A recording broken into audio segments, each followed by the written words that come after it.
월요일, 사순절의 35번째 날. 한 주간도 겸손히 살아내기 원합니다. 예수님의 겸손을 가슴에 삶에 새기는 시간이 되시길 기도합니다.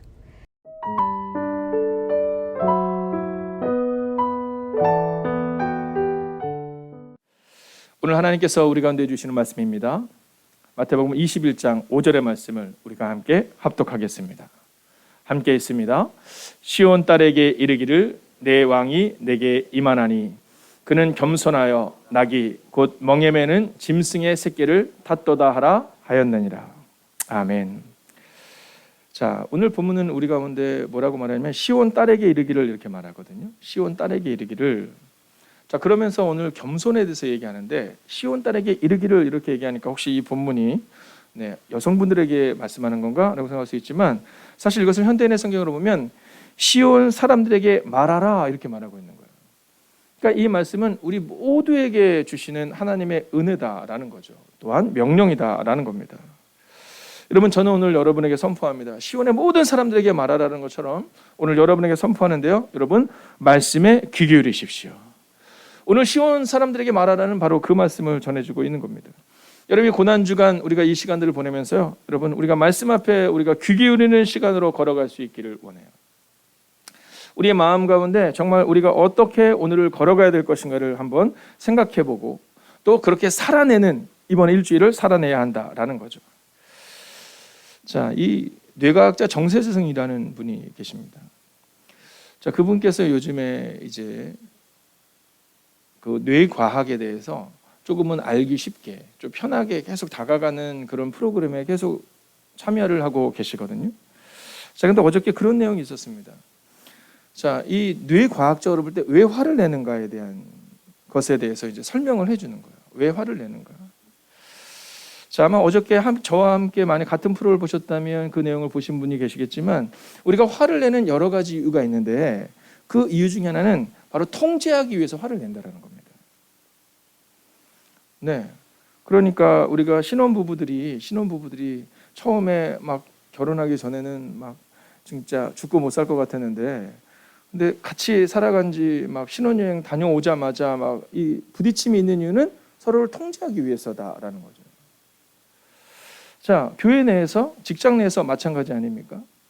네, 사람들이 자꾸 화를 내는 이유는 나 지금 화났어 이걸 보여주면서 상대방이 나의 통제 안으로 들어오기를 원하는 겁니다. 자, 그런데 이게 참 어려운 것은 뭐냐면 가정에서 이 통제하기 위해서 막 부모가 막 불같이 화를 내거나 또는 자녀가 불같이 화를 내거나 뭐 이런 경우가 있잖아요. 자, 이 일들을 통해서 사실은 통제가 어렵다라는 거죠. 여러분, 교회 내에서도 큰 소리가 나서는 절대로 안 되는 이유 중에 하나는 이 사람들이 교회 내에서 화를 내는 이유는 나를 좀 알아달라고 화를 내는 겁니다. 네, 뇌과학적으로 볼 때도 그렇답니다. 그래서 사람들을 자꾸 통제하기 위한 거죠. 자, 근데 재밌는 것은 뭐냐면 화를 내는데 그분이 그런 얘기 하더라고요. 사자나 호랑이가 화내는 거 봤냐라는 거예요. 거의 화를 안 낸다라는 거죠. 혹시 여러분의 가정에 우리 반려견이 계신 분들 느끼겠지만 네, 작으면 작을수록 더 화를 낸다라는 겁니다. 네, 그러면서 사자와 강아지 사진을 대비해서 이렇게 보여주는 거예요. 자, 저는 그 장면을 보는데 이 신뢰와 겸손은 어쩌면 같이 가야 되는 것이 아닐까 하는 마음이 들더라고요. 자, 종종 우리는 이 신뢰하는 사람이 당당함을 보게 되거든요. 그리고 그 사람이 겸손함을 보게 됩니다. 여러분, 이스라엘 백성들에서 가장 당당했던 사람이 누굽니까? 그 사람은 다윗입니다. 왕이었거든요. 근데 그는 겸손합니다. 여러분, 차라리 다른 사람들은, 연약한 사람들은 막 이 연약한 그런, 제가 조금 아까 얘기했던 것처럼 그런 동물들처럼 막 큰 소리를 내고 막 이러거든요. 그런데요, 다윗은 늘 겸손해요. 나는 종이다 이렇게 말하거든요. 이 겸손에는 신뢰가 밑바탕 되어 있는 겁니다. 하나님이 나와 함께 하신다는 신뢰. 자, 그래서 사실은 제가 여기다가 설교에다가 사자와 강아지 이렇게 쓰기는 어려워서 말을 바꿨어요. 믿음의 용사와 빈수레. 여러분, 믿음의 용사와 빈수레. 오늘 기억하셔야 됩니다. 저는 여러분들이 오늘을 살아낼 때 막 화를 내고 사람들을 통제하기를 원하는, 즉 내가 좀 높아지기를 원하는 마음이 아니라 내가 주님과 함께 있으니까 넉넉히 져주고 넉넉히 용서해주고. 여러분, 대사에 보면 그런 대사가 나오거든요. 사랑은 저도 행복한 것. 주님은 십자가에서 죽으셨고 진 것처럼 보였지만 여러분 주님은 행복하셨다라는 거죠. 저는 오늘 여러분의 삶 가운데 오늘 하루를 살아갈 때 막 화내고 막 통제하려 하고 이 모습이 아니라 오늘 성경이 말하는 이 겸손의 삶을 살아가는 은혜가 임하기를 주의 이름으로 축원하겠습니다. 자, 그러면 이 겸손 먼저 성경을 볼까요? 내 믿음이 너에게 오신다 이렇게 말하고 있어요. 내 임금이 너에게로 오신다. 여러분 이 본문의 말씀을 통해서 우리가 이 겸손을 착각하면 안 됩니다. 겸손을 내가 좀 낮아져야지, 내가 의도적으로 낮아져야지가 아니라 내 임금이 너에게 오신다. 여러분 이 본문 앞에서 첫 번째로 예수님 앞에 엎드려야 한다는 겁니다. 자, 오늘 겸손이다라는 것은요 바로 예수님 앞에 엎드리는 것에서 시작해야 됩니다. 조금 전에 얘기한 것처럼 내가 뭔가를 하려고 하면 막 힘이 들어가게 마련이거든요. 그런데 왕이 우리 안에 오시니 우리가 예수님 앞에 엎드리는 순간 내 왕이 내게 임하나니 여러분 우리의 왕이 주님이 되셔야 되는 겁니다. 근데 우리는 주님이 우리의 왕이 되는 것이 아니라 우리가 왕이 되기를 원하죠. 주님이 필요한 것이라고 생각할 때가 있다는 겁니다. 여러분 겸손의 시작은 나를 내려놓는 것입니다. 겸손의 시작은 나를 내려놓는 것이고 주님이 왕 되심을 고백하는 것에서 시작해야 되는 겁니다. 내 의지로 좀 겸손해야지 이거 어려울 수 있거든요. 그런데 내 의지가 아니라 내가 나를 내려놓고 주님이 나의 왕 되심을 고백할 때 그때 주님이 나에게를 인도해 주신다라는 겁니다. 여러분 저는 오늘 우리가 엎드림과 당당함의 이 상관관계를 잊지 않으면 좋겠어요. 여러분 겸손의 시작은 나를 내려놓는 것입니다. 여러분 비열한 것도 아니고요. 연약한 것도 아니고요. 여러분 약한 것도 아닙니다. 성경은 우리 가운데 겸손의 시작, 즉 나를 내려놓고 주님이 일하심을 고백할 때 그때부터 놀라운 삶이 우리 가운데 펼쳐진다라는 겁니다. 사도행전을 보면 오직 성령이 너희에게 마시면 너희가 권능을 받고 예루살렘과 온 유대와 사마리아 땅끝까지는 내 복음의 증인이 되리라 하시니라 라고 말하는데 그때 중요한 게 나오잖아요. 권능이 임한다라는 겁니다. 여러분 권능이 임하면 겸손할 수 있는 겁니다. 여러분 내가 없어서 비굴한 게 아니라 여러분 넉넉하지만 주님이 내 뒤에 계시기에 그냥 겸손해질 수 있는 겁니다. 저는 오늘 여러분의 마음 가운데 주님 앞에 엎드리는 오늘 이 새벽 그리고 오늘 하루가 되시기를 주의 이름으로 축원하겠습니다. 자, 두 번째 메시지를 보기 위해서 성경을 볼까요? 자, 그는 겸손하여 이렇게 말합니다. 즉 예수님은 겸손하다라는 거죠. 자, 오늘 우리가 기억해야 되는 것은 뭐냐면 우리가 정말 예수님을 닮아가기를 원한다면 예수님은 겸손의 왕이심을 고백해야 됩니다. 예수님은요 이 백마를 타고 쫙 등장하지 않으셨거든요. 여러분 예수님은 그럴 만한 분이셨지만 그보다 더 놀라운 분이셨지만 예수님은 겸손의 모습으로 우리 가운데 오셨습니다. 여러분 우리가 잊지 않아야 되는 것은 예수님의 능력을 받아서 우리가 세상 가운데서 풍성한 은혜를 누리지만 나누는 삶을 살아야 한다는 겁니다. 자, 그런데 우리는 종종 누리는 것에 주목하죠. 주님과 함께 있으면 막 좋은 집 사고 막 좋은 명예를 얻고 사람들에게 존경받고 여러분 그 모습이 예수님의 모습이냐 예수님은 그냥 겸손의 왕이셨다는 거예요. 자, 마태복음 11장 29절을 우리가 함께 읽으면서 그분이 어떤 분인가를 함께 볼까요? 함께 했습니다. 시작. 나는 마음이 온유하고 겸손하니 나의 멍에를 메고 내게 배우라. 그리하면 너희 마음이 쉼을 얻으리니. 아멘. 여러분 예수님이 어떤 분이세요? 온유하고 겸손한 분이시라는 거잖아요. 여러분 그분에게 온유와 겸손을 배울 때 우리 마음이 쉼을 얻는다라는 거예요. 여러분 너무 막 발버둥 치면서 살지 말라라는 겁니다. 여러분 막 높은 곳으로 올라가기 위해서 그렇게 살지 말라라는 겁니다. 예수님이 서기관들을 질책하실 때 말씀하거든요. 야 서기관들을 조심해라 이렇게 얘기하시면서 야 그들은 어떤 사람들이냐? 자꾸 높은 위치에 올라가려고 하고 사람들에게 문안받는 것을 좋아한다라는 거예요. 자, 예수님은 마음이 온유하고 겸손하셔서 누구에게나 은혜를 끼치시고 여러분 예수님이 계실 때 아이들이 막 예수님한테 달려오잖아요. 여러분 그 모습이 우리 가운데 있어야 하는데 우리는 종종 착각합니다. 교회를 다니면 예수님을 믿으면 내가 위대한 사람이 될 수 있다. 위대한 사람이 될 수 있습니다. 그러나 그 위대한 사람은 바로 온유하고 겸손한 사람이다 이렇게 말하고 있다라는 거죠. 예수님은 말구 위에 오셨잖아요. 여러분 예수님은 나귀를 타시잖아요. 예수님은 발을 씻기시잖아요. 가장 중요한 것은 예수님은 십자가를 지시잖아요. 예수님은 십자가에 매단 사람이 아니라 십자가를 지신 분이십니다. 오늘 우리 마음 가운데 그렇지. 우리가 자꾸만 잃어버리는 그 한 가지, 내 마음으로 믿고 싶은 그 어리석은 한 가지를 내려놓아야 됩니다. 주님은 영광의 왕이다. 맞습니다. 그렇게 나도 왕이 되려고 하지 마시고 오늘 겸손의 왕이셨던 예수님처럼 오늘 여러분들도 겸손하게 하루를 사십시오. 자, 이제 마지막 세 번째를 볼까요? 자, 오늘 본문을 보면 이렇게 말합니다. 나귀를 타셨으니 어린 나귀, 곧 멍에 매는 짐승의 새끼다. 이렇게 말해요.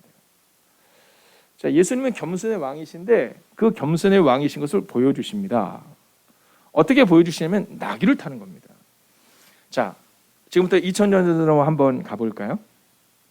자, 2000년 전에 예수님께서 예루살렘 입성할 때 사람들이 확 외치잖아요. 다윗의 자손 예수여 이렇게 외칩니다. 네, 왕족이라는 거죠. 다윗의 그 강력한 나라, 지금 로마에게 압박받고 있는 우리를 새롭게 하실 그 왕. 여러분, 그들이 하나님의 아들 예수를 외치는 것이 아니라 여러분 이제 로마의 압제로부터 우리를 새롭게 할 그 왕을 기대하며 막 흔들고 있는 겁니다.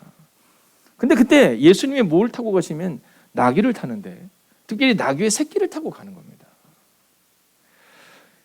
오늘 예수님은 겸손하라 말씀하신 것이 아니라 예루살렘에 등장하고 예루살렘에 입성하는 순간 우리 가운데 보여주는 거예요. 즉 겸손으로 살아내야 한다는 겁니다. 제가 종종 말씀드리지만 인도에 간디라는 분이 있습니다. 우리가 너무도 잘 알고 있죠. 비폭력, 이 평화주의자입니다. 근데 이 간디 선생께서 우리 사복음서를 많이 인용했거든요. 특별히 그가 좋아하는 문장 중에 하나가 우리가 조금 전에 보았던 바로 그 겸손과 온유에 대한 문장을 굉장히 자주 인용했다고 합니다. 근데 그가 그럼에도 불구하고 기독교로 개종하지 않은 여러 가지가 있지만 그 중에 작은 것 한 가지를 얘기하자면 예수님의 말씀은 너무 좋은데 그 사상은 너무 좋은데 그렇게 사는 사람을 볼 수가 없다라는 거예요. 지금 서구 열방이 과연 그렇게 살고 있냐라는 거예요. 여러분, 서구 열방이 그렇게 겸손하게 사람들 섬기고 살리는 역할을 하고 있느냐라는 거예요. 근데 예수님은 그러지 않으셨거든요. 여러분, 예수님은요, 손수 허리에 수건을 들으세요. 네, 손수 수건에 허리를 두르세요. 여러분, 예수님은 가르치는 자가 아니라 섬기는 이였어요. 서기관들처럼 높은 자리를 탐하고 문안받는 것을 좋아하신 분이 아니라 여러분, 그냥 낮은 자리에 있었던 거예요. 여러분, 교회 내에서 우리가 믿음 좋다라고 평가하는 것을 성공적인 인생이라고 말할 수 없습니다. 왜냐하면 그 성공이라는 것을 누가 보장합니까?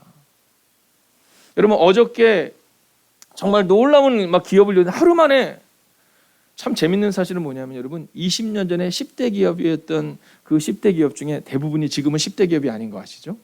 지금 우리가 알고 있는 10대 기업들이 있잖아요. 삼성전자를 비롯해서 네이버, 카카오 이렇게 많이 있잖아요. 자, 10년 후에도 과연 그 기업들이 그대로 10대 기업 안에 있을까? 알지 못합니다. 근데 경제학자들은 뭐라고 말하냐면 확률적으로 볼 때 그것은 어렵다 이렇게 말합니다. 자, 궁금하신 분들은 10년 전에 10대 기업과 20년 전에 10대 기업을 아마 찾아보시면 알 겁니다. 여러분, 과연 성공이라는 것이 무엇일까를 우리는 다시 한번 생각해내야 되는 겁니다. 여러분, 겸손으로 살아내라. 오늘 성경을 우리 가운데 말하는데 예수님은요, 멍에 매는 짐승을 타셨다 이렇게 말하거든요. 자, 멍에 매는 짐승을 타셨다. 여러분, 왕이 타고 들어가는 백마가 아니라 멍에 매는 짐승을 타셨다라는 겁니다. 여러분, 이것은 예수님이 멍에를 매겠다는 다짐입니다. 그리고 예수님이 예루살렘에 입성할 때 멍에 매는 짐승을 타신 것처럼 예수님은 십자가에 죽으실 때 바로 그 동일한 모습을 보이십니다. 자, 마태복음 16장 24절을 우리가 마지막으로 읽어볼까요? 시작. 이에 예수께서 제자들에게 이르시되 누구든지 나를 따라오려거든 자기를 부인하고 자기를 지고 나를 따를 것이니라. 아멘. 예수님이 얘기하시거든요. 자기를 부인하고 자기 십자가를 지고 나를 따르라. 근데 예수님이 마지막에 그걸 또 보여주세요. 그 당시 로마에서 이 십자가의 죽음은 자기가 죽을 십자가를 자기가 지고 가는 겁니다. 나귀가 멍에를 매듯이 여러분, 예수님은 자기가 죽을 십자가를 자기가 지고 골고다 언덕을 오르신 겁니다. 그리고 제자들에게 뭐라고 말씀하시냐면 너희도 나와 같이 너희 십자가를 지고 나를 따라야 한다 이렇게 말합니다. 여러분, 내 문제 앞에서 화를 내는 것은 어쩌면 나를 통제하려고 하는 겁니다. 우리 가족들에게, 우리 교우들에게 화를 내는 것은 어쩌면 그들을 통제하려고 하는 마음이죠. 아닙니다. 내려놓으셔야 됩니다. 내 문제에 대해서도 내가 참지 못하는 것은 어쩌면 그것은 나를 통제하려고 하는 교만에서부터 비롯된다는 겁니다. 여러분, 여러분을 사랑하셔야 되는 거 아시죠? 여러분, 오늘도 여러분을 사랑하셔야 합니다. 그리고 그 사랑하는 당당함은 겸손함으로 나올 수 있는 겁니다. 나를 무시하네? 이것은 이미 나를 높이려고 하는 것에서부터 시작되는 겁니다. 그런데 예수님은 허리에 수건을 두르시고 직접 제자들의 발을 씻기시죠. 오늘 제가 여러분에게 믿음으로 선포하겠습니다. 겸손하신 예수님처럼 오늘도 겸손으로 걷게 하소서. 여러분, 그 마음을 갖기를 원해요. 내가 겸손하려고 노력해서 되지 않습니다. 그저 오늘 하루를 살아갈 때 주님, 저도 예수님을 묵상하며 예수님의 영광의 왕이심이 분명하지만 그러나 겸손의 왕으로 오셨음을 기억하며 오늘도 나도 그렇게 겸손으로 살아가는 그런 사람이 되게 해달라고 우리의 마음을 정하여 오늘을 살아내기를 원합니다. 여러분, 우리가 찬송가 212장을 함께 부르기를 원하거든요. 오늘 이 말씀을 드리고 난 다음, 우리가 함께 나눈 다음 이 찬양을 드리며 나아가고 싶었어요. 여러분, 오늘 믿음으로 함께 선포합시다. 겸손히 주를 섬길 때 어려운 일이 많으나, 여러분, 겸손히 주를 섬길 때 괴로운 일이 많고 힘든 일이 많다는 겁니다. 겸손해진다는 것은 이런 겁니다. 착각해서는 곤란합니다. 겸손은 멋진 게 아니에요. 사람들 앞에서 겸손하게 보이려고 노력하고 겸손하게 보이려고 그 영광을 차지하려는 것이 아니라 어려운 일입니다. 함께 선포합시다. 겸손히 주를 섬길 때 괴로운 일이 많으나 그 주여 내게 힘 주사 잘 감당하게 하소서. 인자한 말을 가지고 사람을 강화시키며 갈 길을 잃은 우리를 잘 인도하게 하소서. 그 주의 귀한 인내를 깨달아게 하시고 그 뻔한 믿음 주셔서 늘 승리하게 하소서. 장래의 영광 비추사 장래의 영광 비추사 소망이 되게 하시며 소망이 되게 하시며 구주와 함께 살면서 그주와 함께 살면서 참 평강 얻게 하소서. 평강 얻게. 자, 우리가 1절만 다시 한번 찬양할까요? 겸손히 주를 섬길 때 괴로운 일이 많으나 그 주여 내게 힘 주사 잘 감당하게 하소서. 여러분, 오늘을 우리가 겸손으로 살아내기 위해 오늘 이 가사는 이렇게 말합니다. 겸손히 주를 섬기려 하지만 괴로운 일이 많다. 그렇기 때문에 주님의 능력과 그 주님의 힘이 필요하다. 그리고 우리의 결단을 드린 거죠. 주님, 잘 감당하게 하소서. 여러분, 겸손은 쉬운 게 아닙니다. 겸손은 살아내는 겁니다. 오늘 이곳에서 은혜 받고 돌아가는 게 아니라 오늘 마음을 정하는 거죠. 그래서 오늘 이렇게 기도하길 원해요. 오늘을 겸손함으로 살아내기 원합니다. 겸손은 낮아지는 것이니 낮아지고 겸손은 사랑하는 것이니 사랑하겠습니다. 오늘도 힘주시는 주님과 겸손함으로 믿음으로 걸어가는 시간이 되게 해달라고 이 시간 마음을 다하여 합심으로 기도하겠습니다. 오 주님, 오늘도 주님을 기대하며 나아갑니다.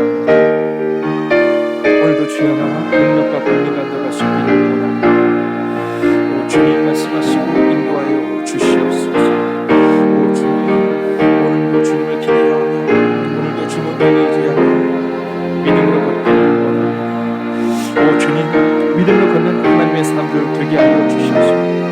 오늘 겸손으로 살아내기를 원합니다. 겸손은 낮아지는 곳이니 낮아지게 하시고, 겸손은 사랑하는 곳이니 사랑하는 은혜를 우리 안에 허락하여 주시옵소서.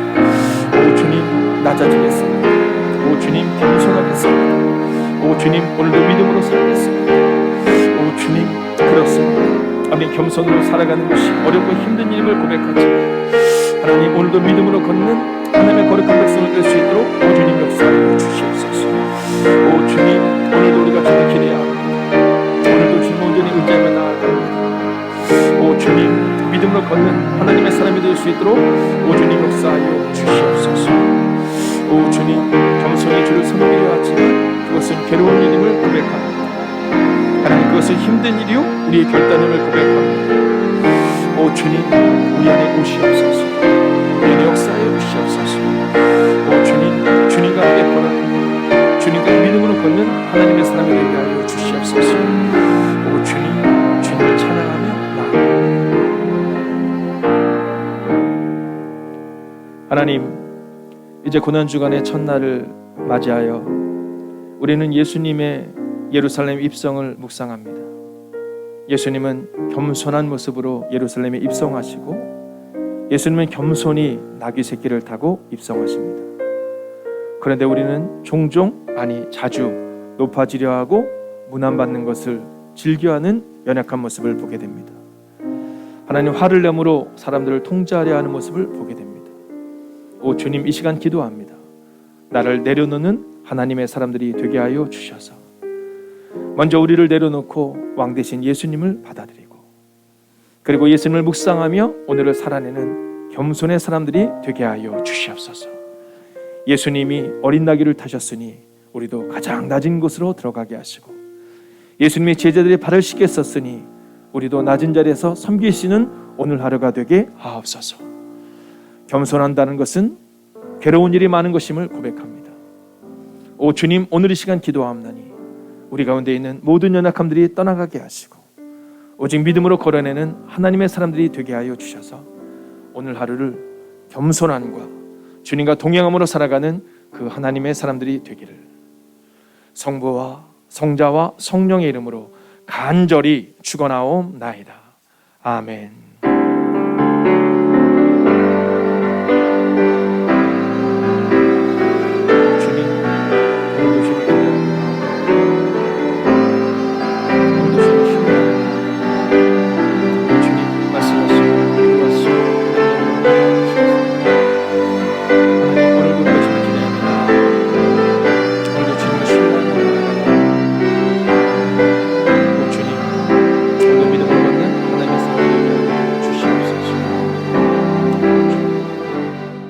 겸손을 아는 사람이 아니라 겸손으로 걸어내는 사람이 되십시오. 겸손함으로 주님 앞에 서는 여러분에게 주님이 동행하실 것입니다.